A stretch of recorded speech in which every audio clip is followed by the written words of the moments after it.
Assalamualaikum warahmatullahi wabarakatuh. Perkenalkan, nama saya Latifah Fitri Lukiana, NIM 063-191005. Di sini saya akan mempresentasikan tugas EPSK 1 mengenai wage payment. Jadi dalam presentasi kali ini saya akan membahas problem atau masalah yang terdapat dalam insentif plan berdasarkan output. Yang di sini masalahnya terbagi menjadi tiga, yaitu masalah yang pertama adalah waktu siklus yang tidak sepenuhnya dikendalikan oleh manusia. Jadi waktu kerjanya juga bergantung pada mesin. Dan yang kedua adalah proses belajar, dan yang ketiga adalah kualitas produk. Sebelum itu kita harus mengetahui apa yang dimaksud dengan insentif. Insentif merupakan bonus atau kompensasi yang diberikan oleh perusahaan kepada karyawannya yang tidak termasuk ke dalam gaji pokok atau di luar dari gaji pokok, dan memang sudah menjadi hak yang harus didapatkan oleh pekerja. Tujuan dari pemberian insentif ini adalah agar para karyawannya dapat bekerja dengan lebih maksimal karena lebih termotivasi dan dihargai kinerjanya, di mana dengan termotivasinya pekerja untuk arah yang lebih baik, juga nantinya akan menguntungkan perusahaan seperti pekerja akan lebih giat dan lebih disiplin. Tetapi sistem insentif ini juga harus dipertimbangkan kembali, karena eh, agar tidak menjadi senjata balik bagi perusahaan yang nantinya akan merugikan perusahaan itu sendiri. Kemudian untuk problem yang pertama adalah waktu siklus tidak sepenuhnya dikendalikan oleh manusia, atau waktu siklus bergantung pada mesin juga.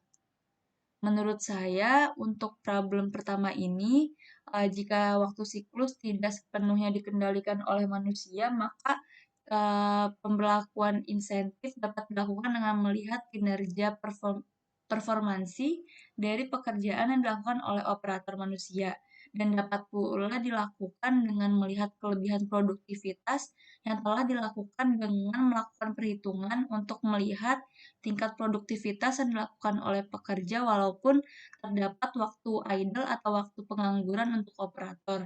Jadi dalam masalah ini kita bisa melihat produktivitas yang dilakukan oleh pekerja, misalnya eh, untuk standar yang misalnya itu adalah telah ditetapkan suatu standar waktu kerja yang dilakukan oleh suatu pekerja. Tetapi pekerja itu sangat produktif sehingga melakukan pekerjaan yang lain yang dapat meningkatkan produktivitas dari suatu perusahaan sendiri dan untuk kinerjanya. Kemudian yang untuk masalah yang kedua adalah proses belajar. Menurut saya, insentif plan dapat diberikan pada pekerja yang dalam proses belajar, karena bonus yang diberikan nantinya saat pekerja masih dalam proses belajar dapat membuat para pekerja lebih termotivasi lagi untuk meningkatkan produktivitasnya, lebih semangat, dan juga lebih disiplin. Meskipun begitu, tetap saja pekerja yang baru akan membutuhkan waktu yang lebih lama untuk mencapai suatu target yang diberikan dibandingkan dengan pekerja yang sudah lama bekerja pada suatu perusahaan tersebut. Maka dari itu, kita perlu menentukan waktu standar yang dapat ditambahkan dengan allowance agar para pekerja tidak keberatan saat menjalankan pekerjaannya. Kemudian untuk problem yang terakhir adalah kualitas produk.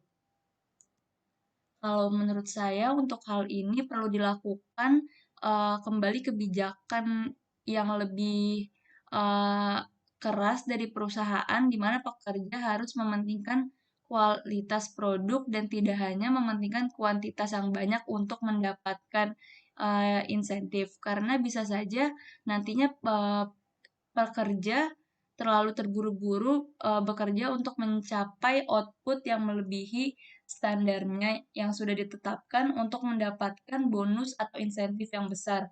Tetapi saat dilihat kualitas dari produknya itu malah tidak baik dan malah menurun dari standarnya. Karena menurut saya apabila kualitas produk tidak diperhatikan, maka perusahaan akan merugi karena tingkat kepercayaan konsumen bisa menurun juga karena kualitas produk yang diberikan tidak sesuai. Maka dari itu menurut saya perlu diberlakukannya kebijakan yang keras dari perusahaan di mana kualitas produk harus mencapai standar baru bonus akan diberikan untuk para pekerja. Sekian dan terima kasih. Kurang lebihnya mohon maaf. Wassalamualaikum warahmatullahi wabarakatuh.